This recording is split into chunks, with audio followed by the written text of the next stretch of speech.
Welcome to our open book. Very good to be with you.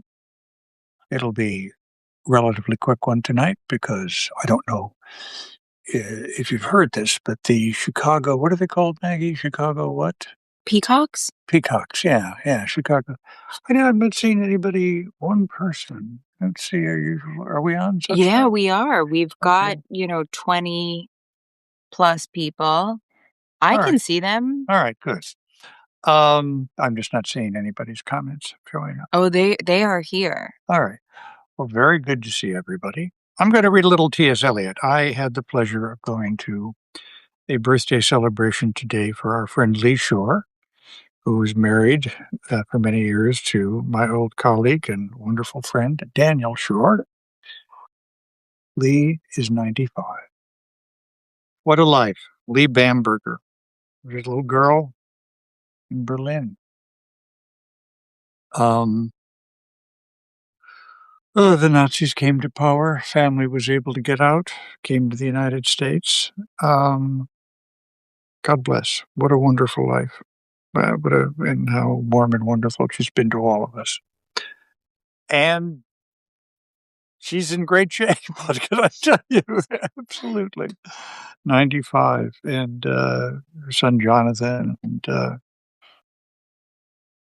Lisa, daughter, just wonderful. Their family. So I'm going to read a little T.S. Eliot tonight.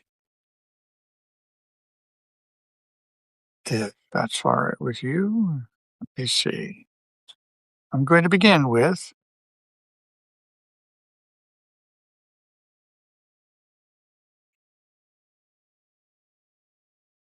I think it's yeah.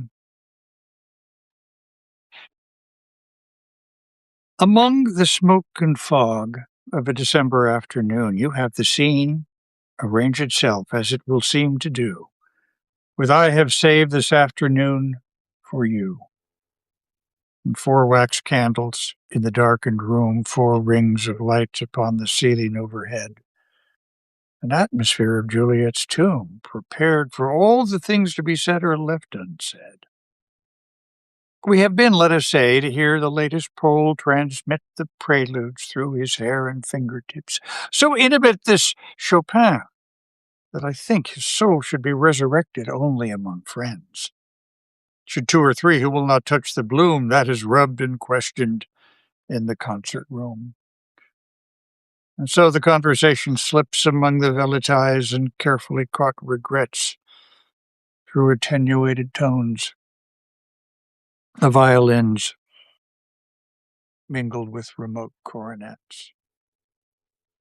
And begins, you do not know how much they mean to me, my friends, and how rare and strange it is to find a life composed of so much of odds and ends. For indeed, I do not love it. You knew you were not blind. How keen are you to find a friend who has these qualities? Who has? Gives those qualities upon which friendship lives, how much it means that I say to you, without these friendships, life would cost you mere. Among the windings of the violins and the ariettes of cracked cornets inside my drain, a dull tom-tom begins, absurdly hammering a prelude of its own capricious monotone that is at least one definite false note. Let us take the air in a tobacco trance, admire the monuments, discuss late events, correct our watches by the public clocks, then sit for half an hour and drink our bocks. Is that bock beer? Oh, I thought you meant boxed wine. Probably. Eliot was presaging a time of boxed wine. Thank Yes. you. Okay. Now that lilacs are in bloom, she has a bowl of lilacs in her room and twists one in her fingers while she talks. Ah, my friend, you do not know. You do not know what life is, you who hold it in your hands. Slowly twisting the lilac stalks, let it flow from you and let it flow. Youth can be cruel and has no remorse and smiles at situations which it cannot see. I smile, of course, and just go on drinking tea. With these April sunsets that somehow recall my buried life in Paris in the spring, I feel immeasurably at peace. I find the world to be wonderful and useful after all. The voice returns like the insistent out of tune of a broken violin on an August afternoon. I'm always sure you understand my feelings.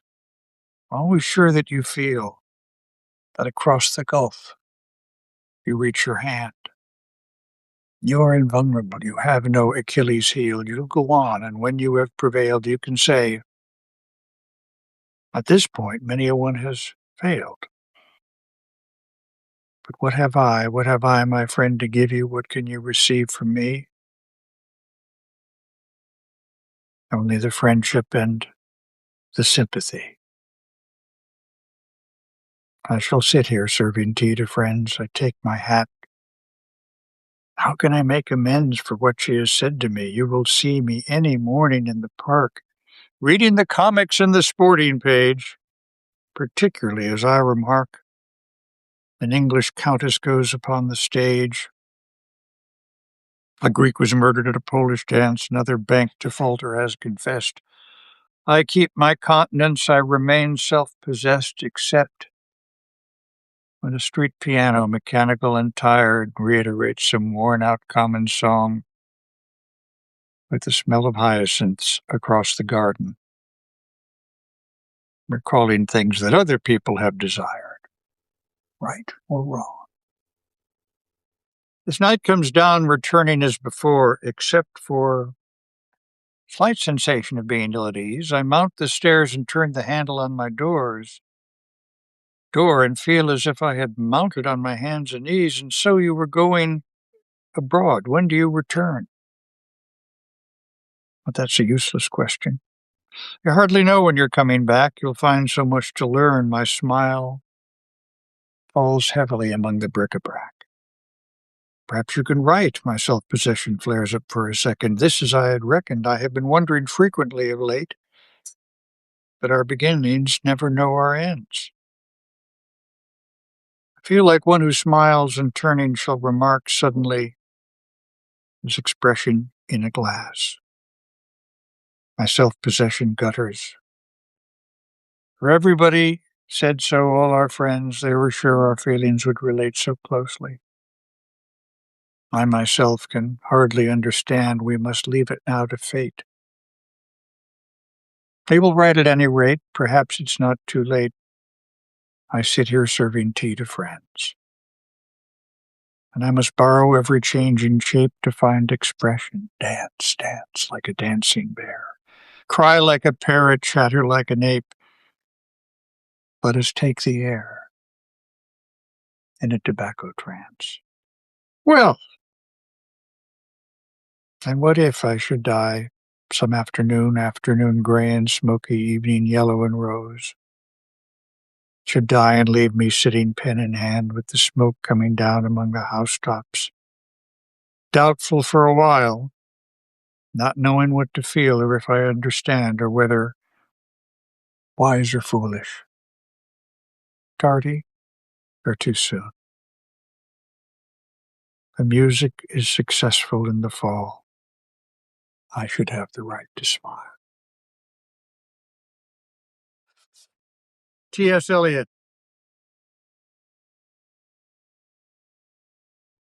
Who, although you can fairly call him a British poet, was of course from Cincinnati? no, sorry. Close, St. Louis. Maybe not that close, Oh. but I mean, a National No, League city at any rate. So thanks for being with us on our open book. Yeah, I don't see any comments, but Well, I have to say it's been a very active night. really, yeah. Yeah. We have quite a few people who are super tuned in on the various football games, which I have to say is a Yeah. testament to the many interests of America. Yes, right. Thank you. You Well know, said, we yes. we love a good book, Yeah. and we apparently also love the 49ers, the Seahawks, the Patriots, the Bills, No one has actually mentioned that they like the Broncos, which is maybe something we should revisit. It's a harder sell. Yeah. It's a harder sell. There's also been some mentioning of not mentioning tonight's game for fear of, vibes.